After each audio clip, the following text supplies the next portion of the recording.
You're listening to A Chapter a Day, a daily podcast. The Bible comes alive as we read a chapter out loud each day. Hello, my friends. It's time for a chapter a day, and today we are reading 2 Kings chapter 6. 2 Kings 6. The company of the prophets said to Elisha, "Look, the place where we meet with you is too small for us. Let us go to the Jordan, where each of us can get a pole, and let us build a place there for us to live." And he said, "Go." Then one of them said, "Won't you please come with your servants?" "I will," Elisha replied, and he went with them. They went to the Jordan and began to cut down trees. As one of them was cutting down a tree, the iron axe head fell into the water. "Oh, my Lord," he cried out, "it was borrowed." The man of God asked, "Where did it fall?" When he showed him the place, Elisha cut a stick and threw it there and made the iron float. "Lift it out," he said. Then the man reached out his hand and took it. Now the king of Aram was at war with Israel. After conferring with his officers, he said, "I will set up my camp in such and such a place, such and such." The man of God sent word to the king of Israel, "Beware of passing that place because the Arameans are going down there."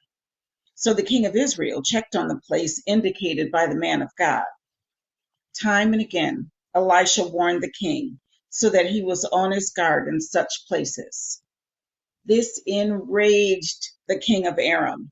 He summoned his officers and demanded of them, "Will you not tell me which of us is on the side of the king of Israel?" "None of us, my lord the king," said one of his officers. "But Elisha, the prophet who is in Israel, tells the king of Israel the very words you speak in your bedroom." "Go, find out where he is," the king ordered, "so I can send men and capture him." The report came back, "He is in Dothan." Then he sent horses and chariots and a strong force there. They went by night and surrounded the city. When the servant of the man of God got up and went out early the next morning, an army with horses and chariots had surrounded the city. "Oh, my lord, what shall we do?" the servant asked. "Don't be afraid," the prophet answered. "Those who are with us are more than those who are with them." One of my favorite scriptures. That's verse 16, 2 Kings 6:16. Don't forget that. "Don't be afraid," the prophet answered. "Those who are with us are more than those who are with them." And Elisha prayed, "O Lord, open his eyes so he may see." Then the Lord opened the servant's eyes, and he looked and saw the hills full of horses and chariots of fire all around Elisha. As the enemy came down toward him, Elisha prayed to the Lord, "Strike these people with blindness." So he struck them with blindness as Elisha had asked. Elisha told them, "This is not the road, and this is not the city. Follow me, and I will lead you to the man you were looking for." Jedi mind trick in the Bible. And he led them to Samaria. After they entered the city, Elisha said, "Lord, open the eyes of these men so they can see." Then the Lord opened their eyes, and they looked, and they were inside Samaria. When the king of Israel saw them, he asked Elisha, "Shall I kill them, my father? Shall I kill them?" "Do not kill them," he answered. "Would you kill men you have captured with your own sword or bow?" Set food and water before them so that they may eat and drink, and then go back to their master."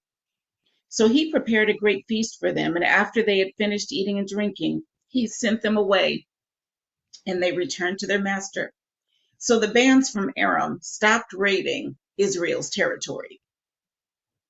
Sometime later, Ben-Hadad, king of Aram, mobilized his entire army and marched up and laid siege to Samaria. There was a great famine in the city.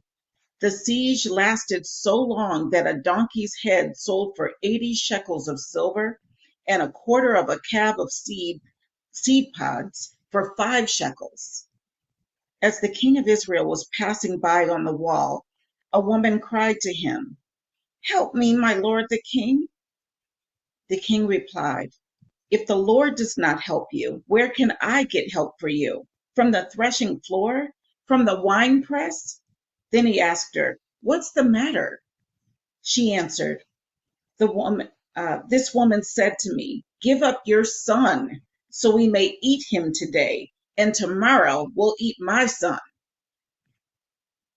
So we cooked my son and ate him. The next day I said to her, 'Give up your son so we may eat him.' But she had hidden him." When the king heard the woman's words, he tore his robes. As he went along the wall, the people looked, and there, underneath, he had sackcloth on his body. He said, "May God deal with me, be it ever so severely, if the head of Elisha, son of Shaphat, remains on his shoulders today." Now Elisha was sitting in his house, and the elders were sitting with him. The king sent a messenger ahead, but before he arrived, Elisha said to the elders, "Don't you see how this murderer is sending someone to cut off my head? Look, when the messenger comes, shut the door and hold it shut against him. Is not the sound of his master's footsteps behind him?" While he was still talking to them, the messenger came down to him, and the king said, "This disaster is from the Lord. Why should I wait for the Lord any longer?"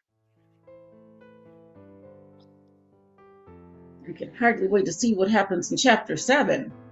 That was 2 Kings chapter 6, with one of my all-time favorite scriptures. All right. See you tomorrow for another chapter.